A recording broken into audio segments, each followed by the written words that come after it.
जोशी, आदरणीय चेयरपर्सन एवं प्रधानाचार्य महोदय, सम्मानित शिक्षकगण और मेरे प्रिय साथियों, नमस्कार, आदाब, वंदे मातरम।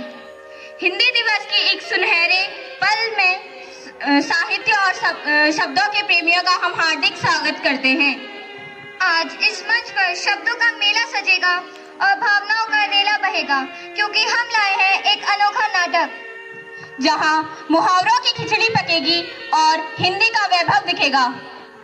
अक्सर लोग कहते हैं कि हिंदी सीखना टेढ़ी खीर है, पर आज आप देखेंगे ये कितना सरल और वैज्ञानिक है। आप महसूस करेंगे कि हिंदी के मीठे संबोधन कैसे कड़वाहट को भुलाकर रिश्तों में मिश्री घोल देते हैं। जानेंगे प्रेमचंद, निराला और महादेवी ने हिंदी को कैसे चार चांद लगाए। आज समझेंगे कि अग्नि की दपन और आग की लपट के बीच हंसी ठिठोली नहीं, बल्कि हिंदी की आत्मा से रूबरू कराएगा। तो साथियों, अपनी मुस्कुराहटों के साथ कमर कस लीजिए और खो जाइए हिंदी के उस जादुई संसार में जहां हर एक शब्द एक कहानी कहता है। क्योंकि हिंदी सिर्फ संवाद का जरिया नहीं, हिंदी है तो हम हैं, हिंदी है तो हिंदुस्तान है। तो देर किस बात की, मंच पर प्रस्तुत है हिंदी के सम्मान में एक समूह गान। माथे पर मैं एक अकेली बिंदी हूँ, भारत माँ के माथे पर मैं एक अकेली बिंदी हूँ, मेरा भी सम्मान करो, मैं राष्ट्रभाषा हिंदी हूँ, मेरा भी सम्मान करो, मैं राष्ट्रभाषा हिंदी हूँ।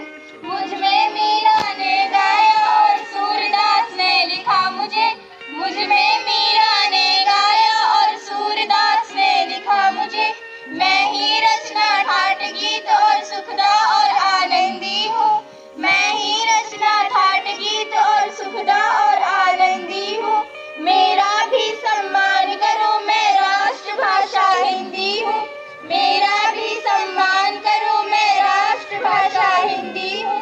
वह तुलसी की रामायण मुझसे ही चरितार्थ हुई, वह तुलसी की रामायण मुझसे ही चरितार्थ हुई, संत विद्वानों की वाणी मुझको पाकर कृतार्थ हुई, संत विद्वानों की वाणी मुझको पाकर कृतार्थ हुई।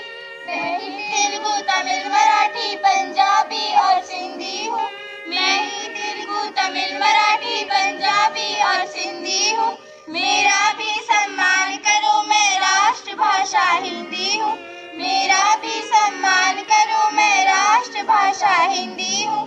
गांधी नेहरू ने मुझ में भारत के हित को पहचाना, गांधी नेहरू ने मुझ में भारत के हित को पहचाना, मैं ही गंगा, मैं ही यमुना, कृष्णा और कावेरी हूँ, मैं ही गंगा, मैं ही यमुना, कृष्णा और कावेरी हूँ, मेरा भी सम्मान करो, मैं राष्ट्रभाषा हिंदी हूँ, मेरा भी सम्मान करो, मैं राष्ट्रभाषा हिंदी हूँ। धन्यवाद। खिचड़ी और हिंदी का गौरव। राष्ट्रभाषा नहीं, हमारी मातृभाषा भी है, पर आज इसकी हालत देखिए, ये अंग्रेजी के सामने कहीं खो सी गई है। इसीलिए आज हम चार मित्र सोचते हैं क्यों ना हिंदी को मुहावरों के रंग में रंगा जाए। सूरज बिल्कुल सही, मुहावरे भाषा के गहने हैं, और सबसे बड़ी बात, हिंदी को समझना कोई टेढ़ी खीर नहीं है। टेढ़ी खीर? भाई मैंने तो कल ही सीधी कटोरी में रखकर खीर खाई, मुझे तो कोई दिक्कत नहीं हुई। वंश, टेढ़ी खीर एक मुहावरा है जिसका अर्थ है कठिन कार्य। अदिति कहना चाहती है कि हिंदी का ढांचा बहुत व्यवस्थित है।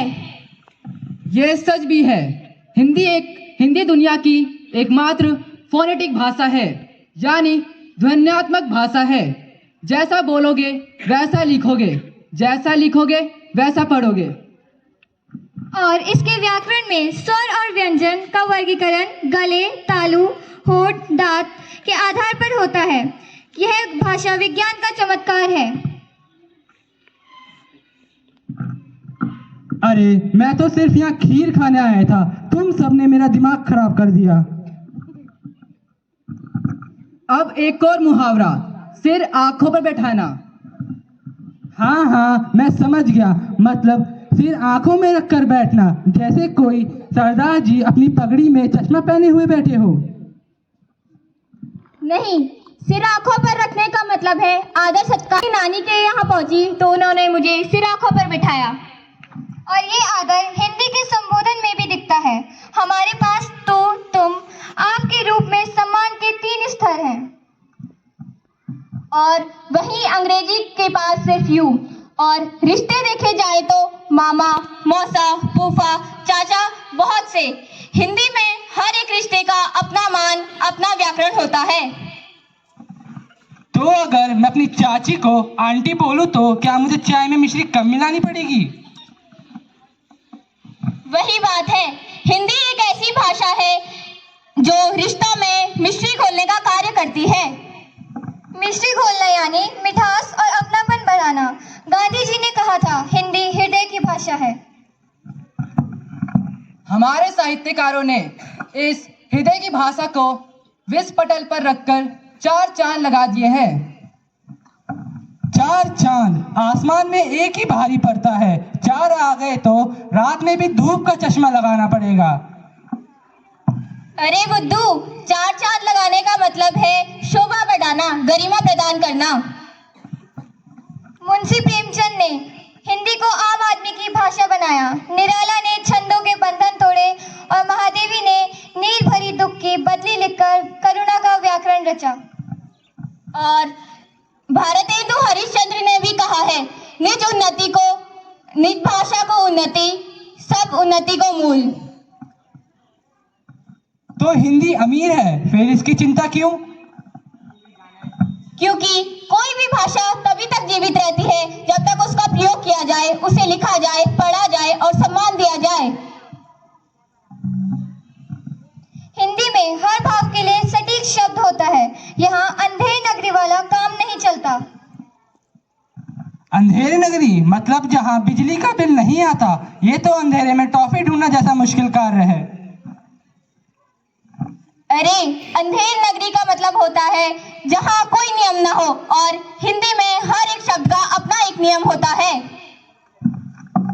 देखो, अग्नि तत्सम शब्द है जो अपने आप में ही गरिमा लिए है, और आग तद्भव शब्द है जो अपने आप में ही सरलता लिए है। और दोस्तों, क्या आपको पता है हिंदी भाषा में 2 लाख से भी ज्यादा मूल शब्द है। हिंदी देश की समृद्ध भाषाओं में से एक भाषा है। अब समझ आया, हिंदी सिर्फ भाषा नहीं, पूरा का पूरा सॉफ्टवेयर है। तो दोस्तों, अब हमें हिंदी के गौरव और सम्मान के लिए कमर कस लेनी चाहिए।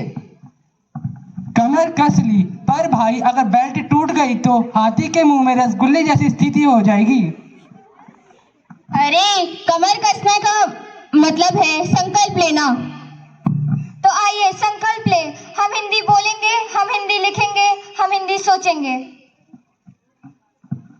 और हाँ, हम गलत मुहावरे भी बनाएंगे, पर सीखेंगे सही। हिंदी केवल राष्ट्रीय भाषा नहीं, हमारी जन भाषा भी है। इसमें अमीर खुसरो की पहेलियां, कबीर के दोहे और आज का विज्ञान भी है। मुहावरों की महक, शब्दों का सही अर्थ, हंसी ठिठोली का चश्मा, और व्याकरण का सच्चा ज्ञान। हमारा प्रयोग जरूरी है, हिंदी हमारे बिना अधूरी है। हमारा प्रयोग जरूरी है, हिंदी हमारे बिना अधूरी है। हमारा प्रयोग जरूरी है, हिंदी हमारे बिना अधूरी है। हमारा प्रयोग जरूरी है, हिंदी हमारे बिना अधूरी है। हमारा प्रयोग जरूरी है, हिंदी हमारे बिना अधूरी है। हमारा प्रयोग जरूरी है।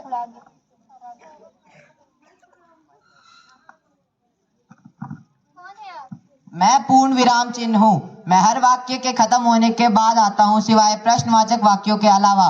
मेरा चिन्ह कुछ इस प्रकार है। आप कौन हैं श्रीमान?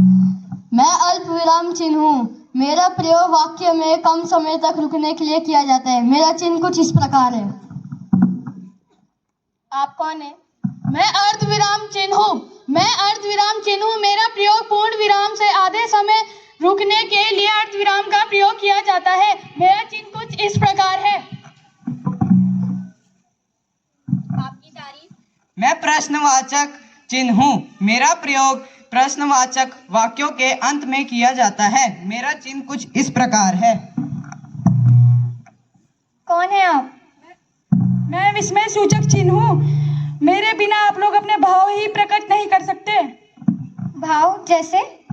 जैसे सुख, दुख, क्रोध आदि। मेरा चिन्ह कुछ इस प्रकार है। श्रीमान आपकी तारीफ। मैं निर्देशक चिन्ह हूँ। मैं निर्देशक चिन्ह हूँ। किसी बात को बोलने या लिखने से पहले मेरा प्रयोग किया जाता है। मेरा चिन्ह कुछ इस प्रकार है। श्रीमान आपकी तारीफ। मैं विवरण चिन्ह हूँ। मैं विवरण चिन्ह हूँ। मेरा प्रयोग निर्देशक चिन्ह की तरह किया जाता है। मेरा चिन्ह कुछ इस प्रकार है। आपकी पहचान क्या है? मैं अर्धविराम चिन्ह हूँ। मुझे अवतरण चिन्ह भी कहते हैं। मेरे दो प्रकार होते हैं, इकरा और दोहरा। मेरा चिन्ह कुछ इस प्रकार है। कौन है आप? मैं योजक चिन्ह हूँ। मेरा प्रयोग दो शब्दों के बीच का संबंध बताने के लिए किया जाता है। मेरा चिन्ह कुछ इस प्रकार है। आप कौन हैं श्रीमान? मैं लाघव चिन्ह हूँ। शब्दों के संक्षिप्त रूप में लिखने के काम आता हूँ। मेरा चिन्ह छोटे शून्य की तरह होता है। हिंदी है तो हम हैं। हिंदी है तो देश है। हिंदी है हमारी शान। इसमें बसती भारत की जान। धन्यवाद।